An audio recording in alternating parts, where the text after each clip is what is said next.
Chapter 2. Christopher Robin grows up. Time passed, as it always does. The days in the 100-acre wood remained as they always had, peaceful, quiet, and full of the gentle rustle of the wind through the trees. But far away from the woods, things were changing for Christopher Robin. Christopher had grown up. He no longer spent his days chasing after adventures with Pooh and Piglet or bouncing through the forest with Tigger. Instead, he lived in a busy city full of tall buildings and bustling streets. His days were spent at work, surrounded by important papers and endless tasks. The sound of typewriters clicking and phones ringing had replaced the birds' songs and the soft hum of the 100-acre wood. Christopher wore a suit now, one that made him look serious, like all the other grown-ups. And with each passing day, he became more like the people around him, focused, busy, and always rushing to the next task. But deep inside his heart, there was still a little boy who remembered the 100-acre wood. Every once in a while, when the world grew too loud or too fast, Christopher would find himself thinking about his friends, about Pooh, Piglet, Tigger, EEYORE, and all the others. He'd remember the simple joys of wandering through the forest, of doing nothing, that always turned into something wonderful. Yet, the more he worked, the more those memories seemed to fade, like a distant dream he couldn't quite hold on to. One evening, Christopher was sitting at his desk, surrounded by piles of paperwork. His brow was furrowed as he tried to finish an important project for his boss, Mr. Winslow. The clock on the wall ticked loudly, reminding him that the workday was almost over. But Christopher couldn't leave just yet. There was still too much to do. His wife, Evelyn, and his daughter, Madeline, were waiting for him at home. They had planned to go on a trip to the countryside that weekend, just like the trips Christopher had taken when he was a boy. But now, as he looked at the pile of papers in front of him, Christopher knew that he might not have time to go. Suddenly, there was a knock at the door. Mr. Winslow, a tall man with a booming voice, walked into the office. He looked down at Christopher with a frown. "Robin, we need to cut costs," Mr. Winslow barked, slapping a stack of papers onto Christopher's desk.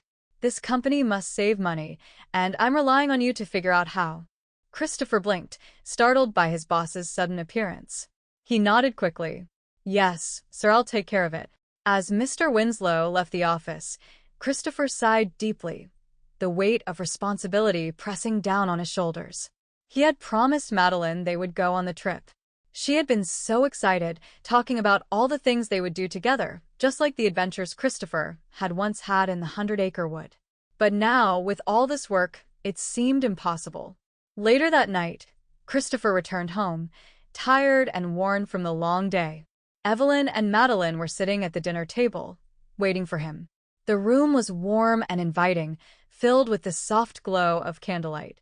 But Christopher felt distant, his mind still racing with thoughts of work. "I'm sorry," he said quietly as he sat down at the table. "I had to stay late at the office. I don't think I'll be able to go on the trip this weekend." Madeline's face fell, her hopeful smile fading. "But you promised, Daddy." "I know," Christopher said softly, his heart heavy with guilt.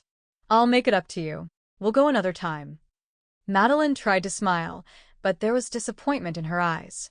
She quietly excused herself and went to her room, leaving Christopher and Evelyn alone at the table. Evelyn looked at her husband, concern in her eyes. "Christopher, you're always working. Madeline misses you." "I miss you." Christopher rubbed his forehead, feeling the weight of his responsibilities. "I know, but dreams don't come for free. I have to work hard, so we can have a good life." "But what about living, Christopher?" Evelyn asked softly. "What about enjoying life? Madeline needs you to be present with her, not just making promises you can't keep." Christopher didn't know what to say. He loved his family more than anything, but the demands of work always seemed to pull him away. He was trying so hard to provide for them, to make sure they had everything they needed. But in doing so, he was missing the moments that mattered most. That night, as Christopher lay in bed, he couldn't sleep. His thoughts kept drifting back to the 100-acre wood, to the carefree days he had spent with Pooh and the others. Back then, life had been so simple. There were no meetings, no deadlines, no responsibilities pulling him in every direction. There was only the joy of spending time with friends, of wandering through the woods, of doing nothing that always turned into something special. As he stared up at the ceiling, Christopher wondered if he had lost something along the way. He had grown up, just like everyone said he would. He had a job, a family, a house, everything a grown-up was supposed to have.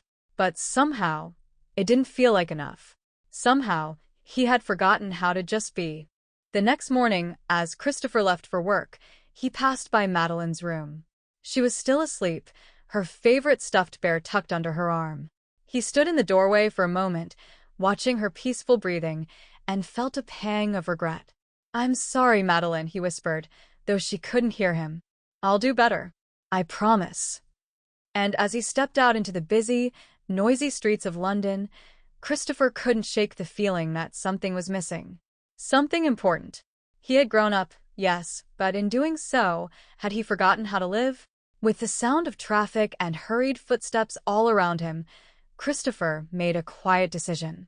He would find a way to remember, to slow down, to enjoy the little moments, just like he had in the 100-acre wood. Because maybe, just maybe, there was still a part of him that hadn't grown up completely.